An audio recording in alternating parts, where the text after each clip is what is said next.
केला बेचने वाली चुड़ैल। एक बार की बात है, जादूपुर नाम के गांव में करतब दिखाती एक औरत एक रेड्डी के लिए गांव में आती है। आइए आइए मेहरबान कदरदान, खाइए रोहड़ा के ताजे ताजे केले। कभी खाए नहीं होंगे ऐसे केले, पीले पीले केले खाइए। ये कहकर रोहड़ा हाथों में 4 केले लिए उन्हें सर्कल में जोर जोर से हवा में उछालती हुई करतब दिखाती है, जिसे देखकर आसपास के सारे बच्चे अपने अपने मम्मी पापा से उस औरत के पास जाने की जिद करने लग जाते हैं। पापा, ऐसा तो सर्कस में बॉल से होता है ना? ये आंटी तो केले से कर रही है। चलिए ना पापा, देखते हैं। रोहड़ा एक पतली सी तार पर चलती हुई केलों से करतब दिखाती है। आते जाते सभी लोग बाहर रुककर उसके करतब देखते हैं और वाह-वाही करते नहीं करते। जैसे ही एक आदमी पास आकर उसे पैसे देने लग जाता है, तब वो कहती है, अरे नहीं नहीं साहब, मैं करतब तो बच्चों के मन को बहलाने के लिए करती हूँ।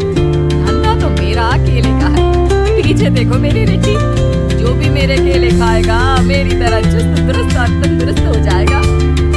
पता चलता है क्या कि मेरी उम्र 55 की है। अरे पर ऐसे ठंड के मौसम में कोई केला क्यों खाएगा? ये ऐसे वैसे केले नहीं है साहब, ये शरीर में गर्मी देते हैं, ठंड को दूर भगाए। जो भी रोहिणा के केले खाए।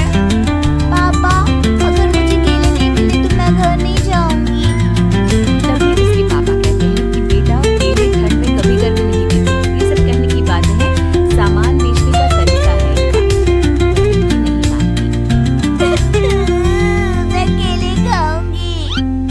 पिंकी की जिद के आगे नत्थू हार जाता है और उसे केले खरीद कर दे देता है। पिंकी खुश होकर केले घर ले आकर खाती है। अब मैं भी करतब करूंगी, कितना मजा आएगा। जादुई केले। पिंकी पहला केला खत्म भी नहीं करती कि वो बेहोश हो जाती है।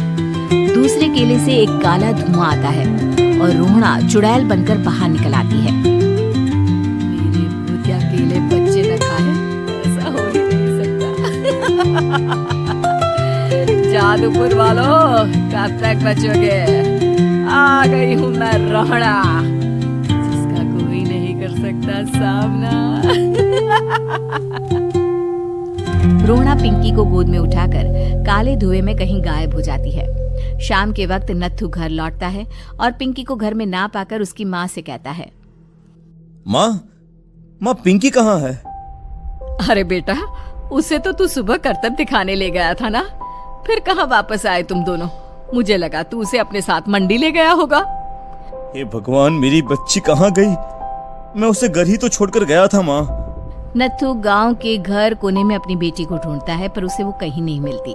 परेशान होकर आके रो रो कर नत्थू हिम्मत हार कर घर लौट आता है। अगली सुबह रोहड़ा फिर से करतब दिखाने आती है और इस बार पिंकी की तरह रोनी केले खरीद लेता है। 50 रुपए दिए थे पापा ने, सारे पैसों की मैंने केले खरीद लिए हैं।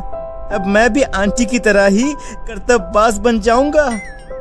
यही सोचते हुए रोनी केले खाता है और पहला अकेला केला आधा खत्म भी नहीं करता कि चुड़ैल उसके सामने आ जाती है। मेरे साथ चलने का समय आ गया है रोनी। ये तो बस शुरुआत है। अब इस गांव के सारे बच्चे धीरे धीरे मेरे कब्जे में होंगे, एक बच्चा भी नहीं बचेगा।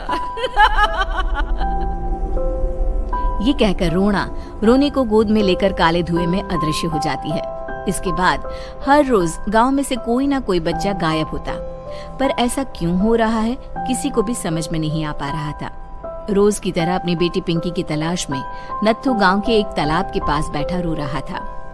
कहाँ गई मेरी पिंकी? शकुंतला के जाने के बाद एक वही तो मेरा सहारा थी। अरे उसकी आत्मा कोस रही होगी मुझे कि मैं अपनी बच्ची को संभाल भी नहीं पाया। नत्थू ये कहता हुआ रो ही रहा था कि तभी तालाब में से उसे शकुंतला की आवाज सुनाई देती है।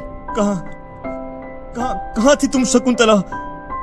हमारी बच्ची और सारे गायब हुए बच्चे रोहड़ा के कब्जे में हैं। वो बच्चों को जो केले देती है उससे बच्चे बेहोश हो जाते हैं और उसके कब्जे में आ जाते हैं और वो उन्हें ले जाकर काली दुनिया में ले जाती है। पर वो ऐसा क्यों कर रही है? ये मैं नहीं जानती, पर उस दुनिया का रास्ता मैं आपको बता सकती हूँ। जहाँ ये नदी खत्म होती है वहाँ एक केले का पेड़ है, उसके नीचे एक दरवाजा है, वहीं से रास्ता जाता है उस दुनिया का। ये कहकर शकुंतला की आत्मा गायब हो जाती है। गांव के सभी लोग झुंड बनाकर उसी रास्ते से काली दुनिया में चले जाते हैं और वहां देखते हैं कि सारे बच्चे वहां काम कर रहे थे। पापा मुझे ले चलो यहाँ से। पापा पापा। सभी बच्चे अपने मम्मी पापा से लिपट जाते हैं। तो तुम लोग यहाँ तक आ गए? क्यों हमारे बच्चों को पकड़ लिया तूने? तुझे शिकार ही बनाना है तो ले, हम सब आ गए हैं, हमें खा ले।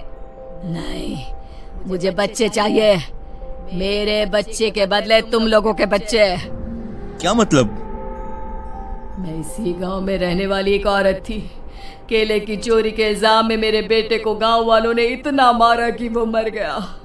उसी दिन मैंने ठान लिया कि गांव वालों का भी वही हाल करूंगी। कुछ दिन बाद बेटे के चले जाने के दुख में मैं भी मर गई और मेरी भटकती आत्मा एक चुड़ैल बन गई। और फिर मैंने बदला लिया तुम सबके बच्चे छीनकर। बर्दाश्त नहीं कर पाए ना, सोचो मुझ पर क्या बीती होगी। हमें माफ कर दो रोना, पता नहीं ये किसकी गलती थी पर हम सभी माफी मांगते हैं। हमारी खुशियाँ लौटा दो, तुम भी तो एक माँ हो। गांव वालों की बात सुनकर रोना का मन पिघल जाता है और वो बच्चों को छोड़ देती है। उसके बाद काली दुनिया बच्चों के लिए जादुई दुनिया बन जाती है। अब कोई भी कभी भी वहां आ जा सकता था।